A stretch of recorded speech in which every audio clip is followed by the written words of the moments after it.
were the Europeans trading to the American Indians? What types of things? Paige? Alright, so the partner raising your hand, please go to the Grand Portage Trading Post. Alright, and now the other partner, sixth grade. Now the other partner, I would like to go to the Fort William Trading Post. What G have I? Alright. Drew, I vote you're William. Okay. What do you mean by that? So like, what types of items would the Europeans be trading that this would, yeah, what would this represent? No? Sam? Pieces of woven cloth. Woven material. And why would the American beads, glass beads? And what did the American Indians use with the beads? What did they want the beads for? Paige? Jewelry and things like that. And sewing them into their moccasins, decorating their clothing. For like ceremonies, also for like special ceremonies to wear. Yep. Great. These furs, okay? So now we're going to start the fur trade. So we'll have American Indians over here, and then Europeans over here, and then you... Let's trade the thread first. Okay, You don't need thread.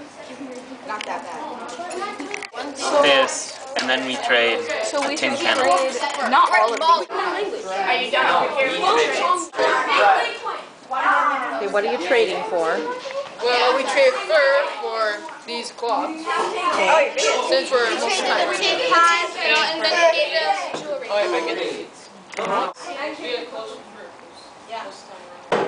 Okay, so put yourselves in the shoes of the roles that you played. Do you think it was fair? Perfect. I got a potty. Okay. All right.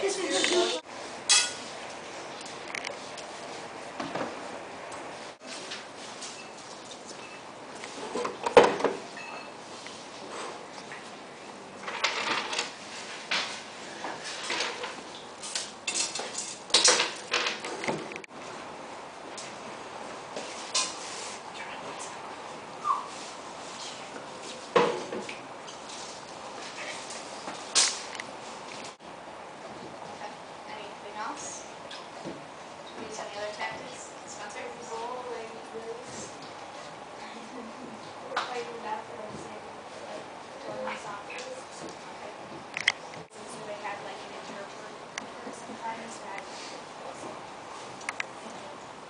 A lot of times the women in the American Indian tribes would marry the Europeans to try and build ties that way. Anyone think of any other? On these brochures, the purpose is to create a brochure. So if you're an American Indian, you have to fold this into a brochure. And then, okay, so if you're a European brochure, basically, pretty simple. You just take a piece of paper. Okay, so you know what you're doing, right? No. And then,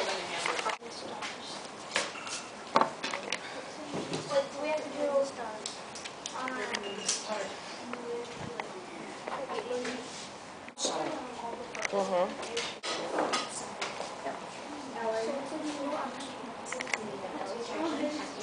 This is what you love best about school, right?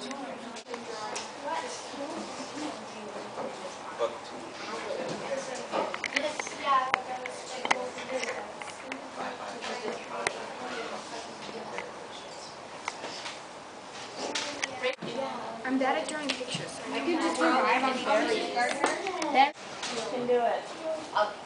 Especially if you're an American Indian drawing a outline. That's okay. It has way more makeup today.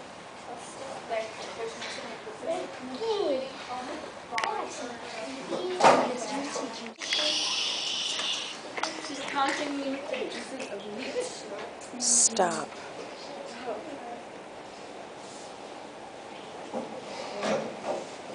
Yeah, this is a great picture because this is exactly what it was like.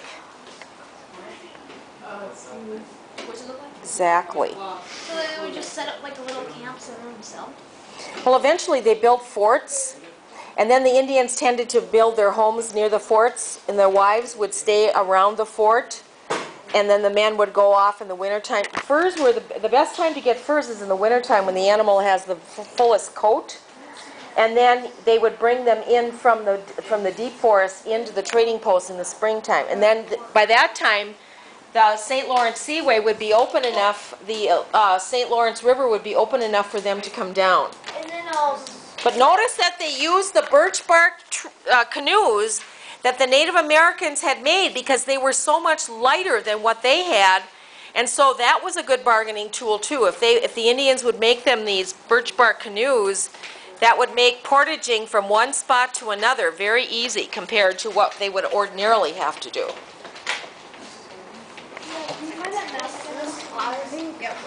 So if you want to see, why would they build their camp set up by the fort? does anyone want to see where the forts are located? Because then they could trade more and more stuff, and it was safer for them, Indian women, to be by themselves. This is Grand Village. This is canoes, birch bark canoes, snowshoes. They taught them the way of the